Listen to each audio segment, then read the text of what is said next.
Hello, welcome to this Ned Davis Research podcast where we will help you see the signals.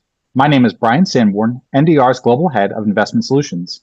In this episode, we will be speaking with NDR's Chief Economist, Alejandra Grindal, regarding the global economic outlook. Alejandra, how has the global economy evolved over the last quarter? Yeah, so since we last did our big update in March, we've seen the US-Iran war just wreak havoc on many of the world's economies, particularly in Europe. But at the same time, some have benefited, such as Canada and Brazil.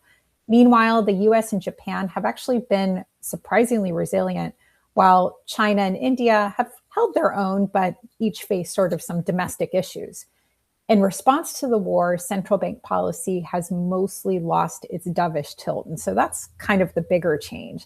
And some central banks are now actually even turning to tightening policy, while others are remaining on hold indefinitely. The US Iran truce that began in mid June and the corresponding sharp decline in oil prices did provide a welcome reprieve to the economies that were hurt most by the war and did see an easing in inflation in June. But obviously, a resumption to the war makes these economies vulnerable to a reversal. Within the US, would the Fed raising rates significantly slow economic growth? So the short answer is no, as long as it's not an aggressive tightening cycle. So for a little bit of background, we saw the Fed make a hawkish shift at the latest FOMC meeting under Chairman Warsh. And he just underscored this focus on restoring price stability, which may have surprised some market participants.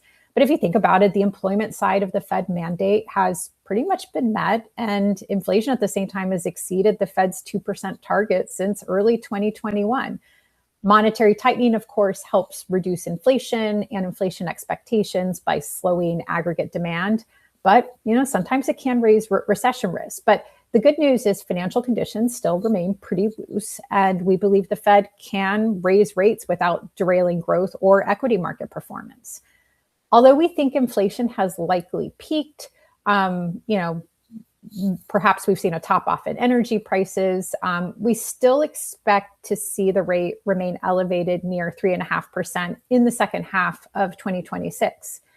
You may have noticed the Fed also raised its inflation forecasts, and policymakers project at least one additional rate hike. So what that would do is that would lift the real Fed funds rate to roughly 0.5% by year end, which is still a neutral range for equities and below the estimates of the long run neutral rate. So overall, again, supporting that notion that policy would still remain accommodative despite a hike. Now, unlike many past cycles, we do not expect an aggressive rate hiking cycle. So that's one of the things I mentioned earlier. With inflation expectations still sort of anchored, we think just an additional rate hike would reinforce the Fed's inflation fighting credibility, if you will, and preserve the economic expansion. What is the outlook for Europe? So in late April, based on our analysis, we found, as I mentioned earlier, that the Eurozone would be one of the economies most adversely impacted by the spike in energy crisis caused by the Iran war. And so as a result, we did reduce our GDP growth estimate for this year to 0.7% from our previous estimate of 1.1%, which actually probably would have been revised higher had it not been because of the war, because the year started off so strong. Recession risk was greatly mitigated after the announcement of that truce in June, but obviously it's now in jeopardy with the resumption of the conflict that we've seen in July. But so far, what's actually quite interesting is Eurozone data for July. And keep in mind, this is mostly sentiment-based because that tends to be your timeliest data. So some business sentiment surveys, PMI data. That data actually got better, it improved. So at least for now, it indicates a low risk of recession in the Eurozone for now. And lastly, what is your view on China's economy? So China's economy remains resilient at the headline level. I mean, this is something we've seen for quite some time, but it's very unbalanced beneath the surface. Again, a trend we've been noticing for a few years. On the downside, domestic demand continues to struggle. We're seeing weak retail sales. Property market is in shambles. Consumer confidence is near record lows. And as a result, inflation has actually been one of the lowest in the world.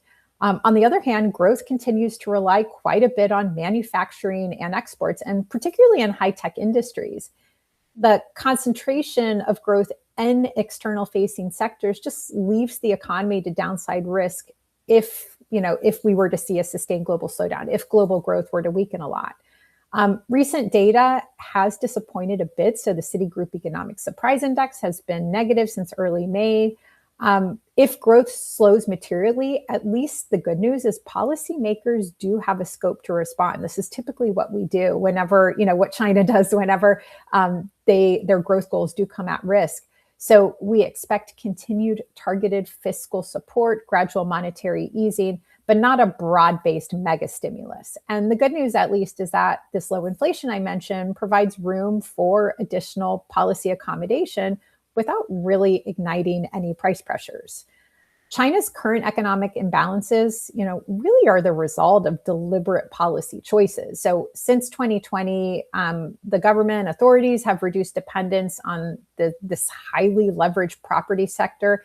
And instead, they've worked to redirect resources toward higher productivity industries. So while we're seeing falling home prices that have really weighed a lot on household spending and sentiment, sectors such as advanced manufacturing, semiconductors, electric vehicles have just become increasingly important drivers of production and exports. Alejandra, thank you for your insights. NDR clients can read Alejandra's research notes in her weekly Global Economic Focus publications.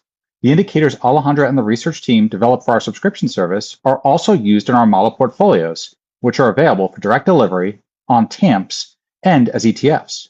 For more information on NDR, we encourage you to visit ndr.com.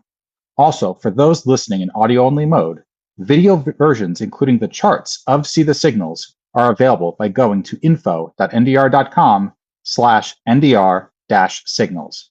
Thank you for joining us as we help you to see the signals. So long.